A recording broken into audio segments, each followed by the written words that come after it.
اللہ رب العزت کی طرف سے یہ کہا گا کہ تم دیکھتے نہیں ہم نے کتنی ہی بستیوں کو تمہارے سامنے جو ہے نا تباہ کر دیا ہے اور تم سبق حاصل نہیں کرتے.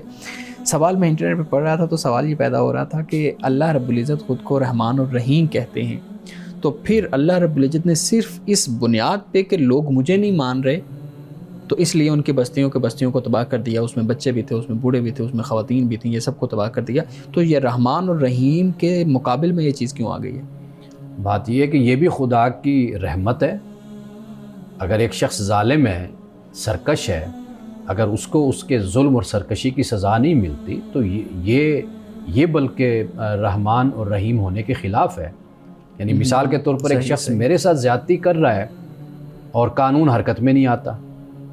قانون اس لیے حرکت میں نہیں آتا، قانون کہتا ہے جی وہ بھی باشندہ ہے، وہ بھی پاکستانی شہری ہے، اس کا بھی جینے کا حق ہے. اگر قانون یہ بات سوچ کر اس ظالم کو سزا نہیں دے رہا، گویا کہ قانون پھر میرے ساتھ ظلم کر رہا ہے. بالکل صحیح. تو لہٰذا رسول اللہ قرآن مجید کا جو حوالہ آپ نے بتایا کہ اللہ تعالیٰ رحمان رحیم اور پھر سزا بھی دیتا ہے، تو سزا تو ماں باپ بھی اپنے بچوں کو دیتے ہیں نا، تو وہ پھر کیا اس کو سمجھا جائے گا؟ تو واضح بات ہے کہ تربیت کے لیے، کسی کے حق کے لیے، کسی کو ظلم سے بچانے کے لیے سزا دینا لازم ہوتا ہے. پھر بالکل صحیح. ناظرین کرام، یہاں وقت ہوا چاہتا ہے ایک بریک کا، ہمارے ساتھ رہیے.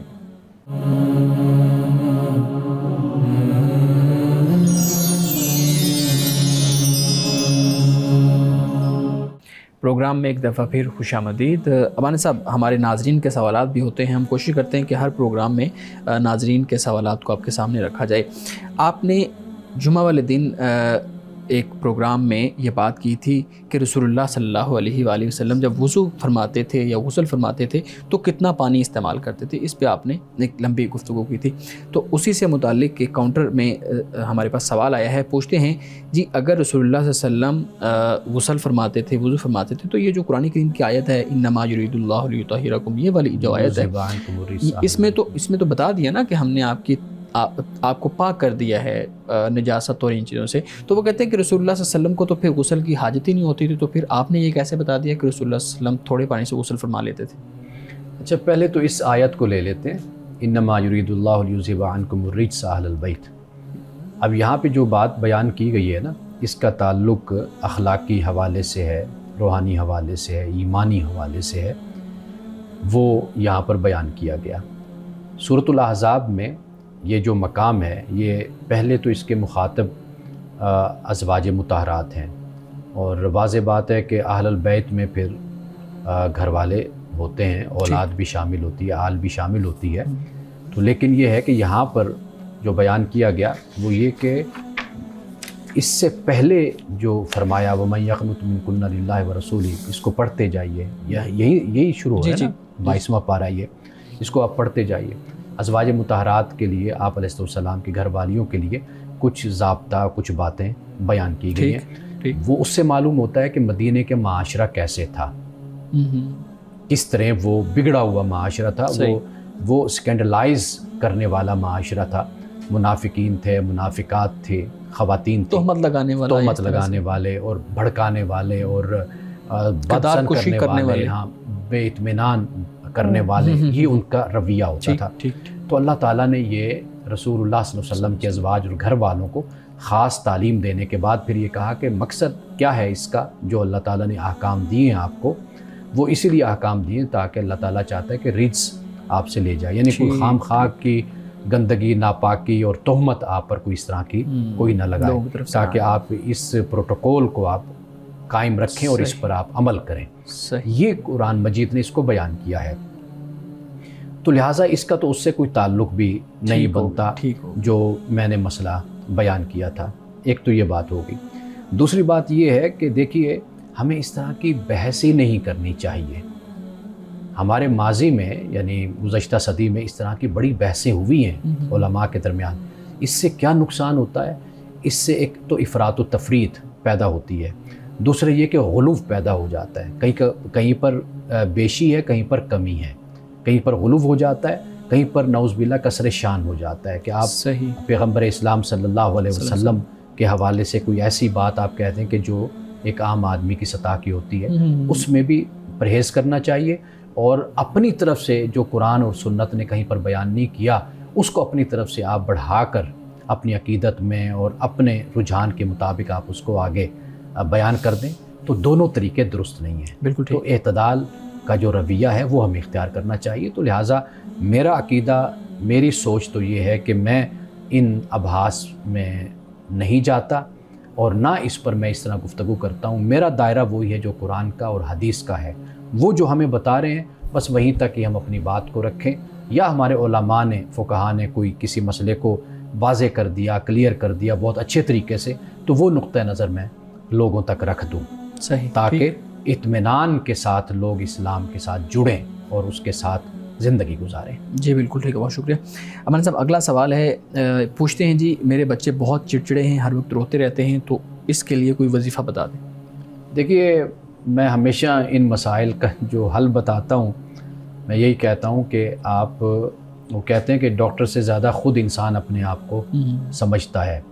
تو اگر خاتون ہے، میری بہن ہے، بیٹی ہیں، ان کا بچہ ہے، تو وہ اپنے بچے کی نفسیات، اس کی طبیعت، اس کے طریقے کو سمجھیں.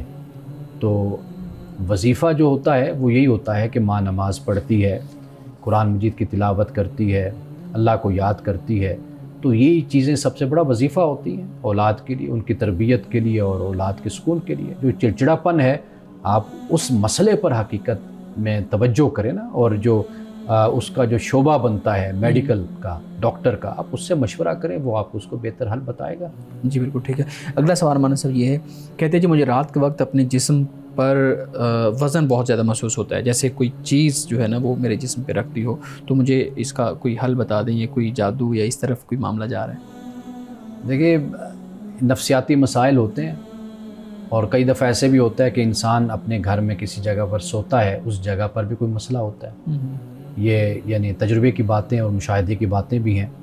اور سب سے بڑی بات یہ ہوتی ہے کہ انسان جب کھا کر اور ڈنر کر کے یا دیر سے، اکثر لوگ ہم نے دیکھیں جو 12 بجے 1 بجے کھانا کھا رہے ہوتے ہیں تو اس کے بعد سوتے ہیں، تو اس سے پھر بوجھ ہوتا ہے. اور یہ جو سینے پر بوجھ کا معاملہ ہے، ممکن ہے کہ آپ اپنا چیک اپ کروائیں، کوئی میڈیکل، کوئی ہارٹ کا مسئلہ نہ ہو، اس طرح کے دیگر مسائل ہیں.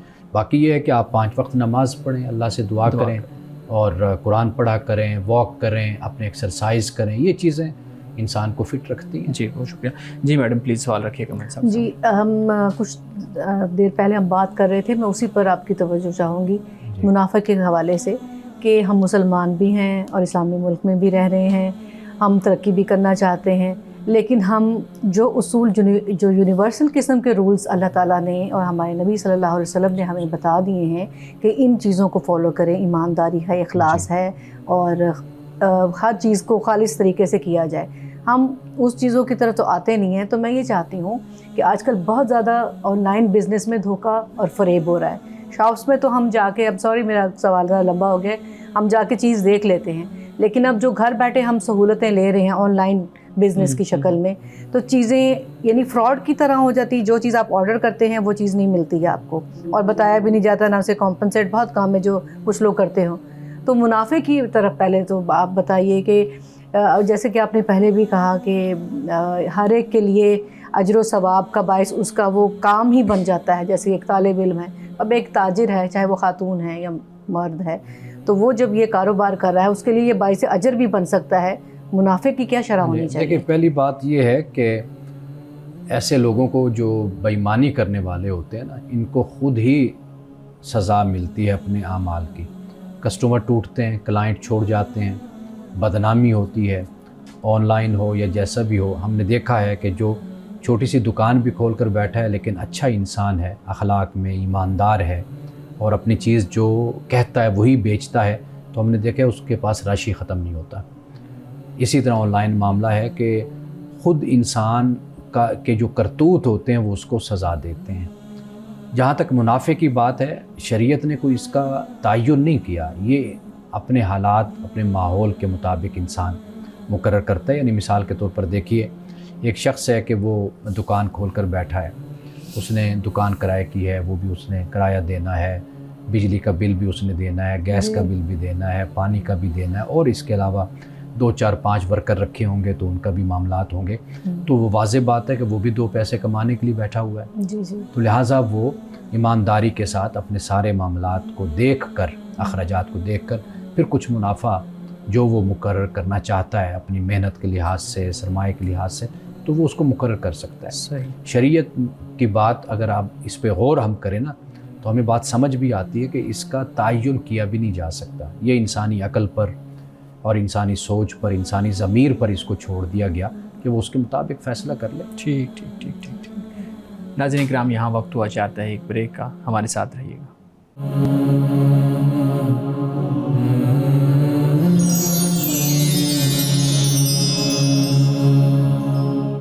پروگرام میں ایک دفعہ پھر خوش آمدید۔ جی میڈم، آپ سوال کر رہے تھے۔ جی، میں اگلا سوال میرا یہ ہے کہ دین اور مذہب میں کیا فرق ہے؟ یہ دونوں ٹرمینالوجیز استعمال کی جاتی ہیں۔ اچھا، دین کے بارے میں قرآن مجید نے مختلف اس کے معنی بیان کیے ہیں۔ ایک تو جیسے مالک یوم الدین، جزا سزا کا دن، ایک تو یہ ہو گیا۔ جی، دوسرا اس کا معنی جو بیان کیا جاتا ہے وہ ملکی قانون کے حوالے سے بھی یہ لفظ قرآن مجید میں سورۃ یوسف میں بھی اس کو استعمال کیا گیا۔ اچھا، تیسرا جو اس کا معنی ہے وہ مذہب، جسے ہم کہتے ہیں دین، اسلام جو اللہ تعالیٰ نے ہمیں دیا، اس کے لیے بھی استعمال یہ دین، آدم سے لے کر رسول اللہ صلی اللہ علیہ وسلم تک جو دین دیا گیا اس کو اسلام کہتے ہیں، تو دین کا لفظ۔ ایک اور معنی اس کا جو استعمال ہوتا ہے وہ ہوتا ہے اطاعت کے لیے، یعنی اطاعت کے معنی میں بھی وَلَهُ الدِّينُ وَاصِبًا، غالباً سورۃ النحل میں یہ لفظ آیا ہے، تو یہ تو اس کے معنی ہو جاتے ہیں۔ مذہب کا لفظ قرآن مجید میں استعمال نہیں ہوا۔ مذہب کا مطلب ہے چلنے والی جگہ، مذہب یعنی اس میں ظرف آپ اس کو کہہ لیجئے مذہب کو۔ تو اب ہمارے ہاں جو فرق بیان کیا گیا، ہمارے اسکالرز نے، مفکرین نے بیان کیا، وہ یہ بیان کیا، یہ کسی حد تک سمجھ بھی آتا ہے یہ فرق، کہ مذہب در حقیقت جیسے ہم کہتے ہیں مذہب ابی حنیفہ، امام ابو حنیفہ کا مذہب، نقطہ نظر ایک ہو گیا، یعنی اس معنی میں ہم نے لے لیا کہ کسی خاص حوالے سے ایک بات کو بیان کر دیا جاتا ہے تو وہ نقطہ نظر ہو جاتا ہے، وہ کوئی اپنی سوچ ہو جاتی ہے، اسکول آف تھاٹ اس کو کہہ سکتے ہیں، اسکول آف تھاٹ ہوتا ہے، اس کے لیے ہم مذہب کا لفظ استعمال کر لیتے ہیں۔ تو امام صاحب رحمۃ اللہ علیہ کے مذہب ابی حنیفہ جیسے ہم نے کہا تو وہ ایک خاص قانون اور فقہ کا دائرہ ہو گیا، اس کے اندر یہ لفظ استعمال ہو گیا۔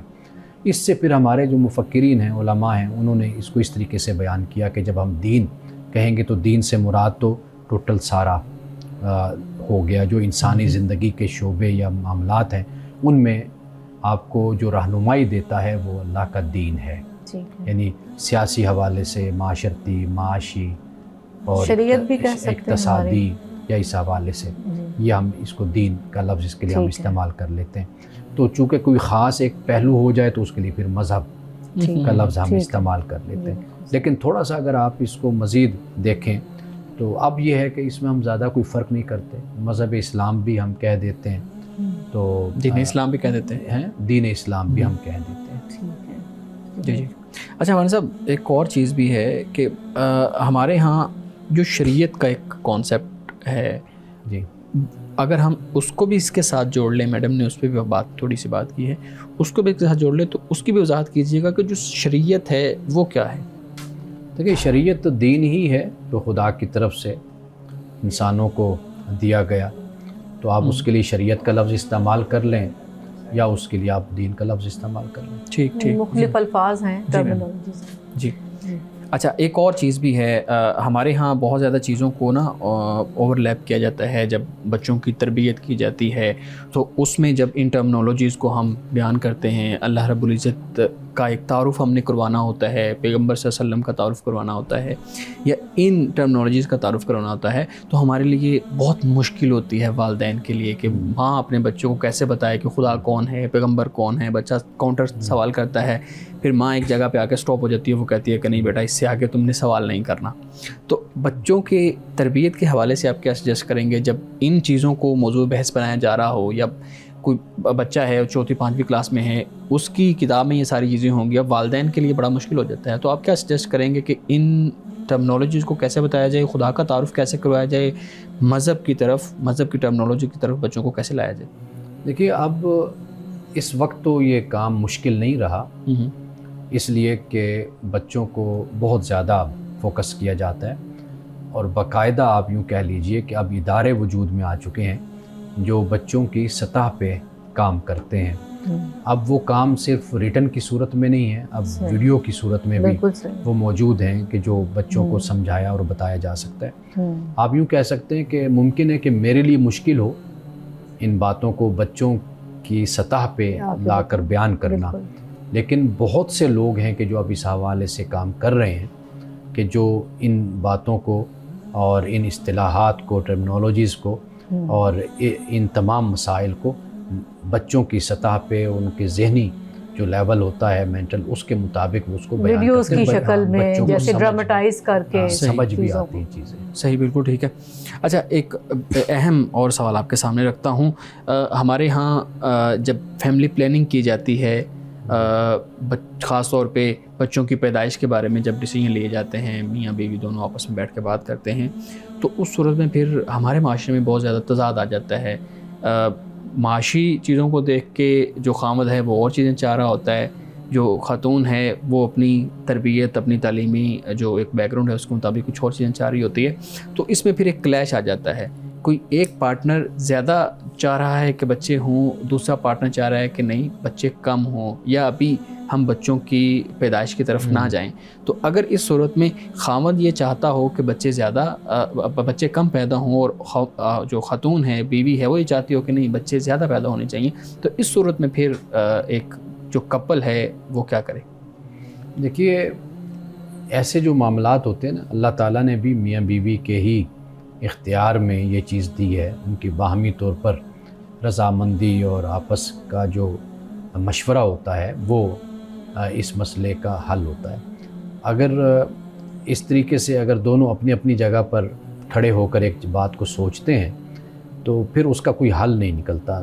آپ میاں بیوی کو چھوڑ دیں، ویسے بھی انسانی زندگی میں اگر ایک شخص جو ہے وہ کچھ اور ضد کر کے کھڑا ہو جاتا ہے، دوسری جگہ پر ضد کر کے کھڑا ہو جاتا ہے، تو ایسے کوئی ادارے بھی نہیں چلتے اور کبھی انسان ایک دوسرے کے ساتھ نہیں چل سکتا۔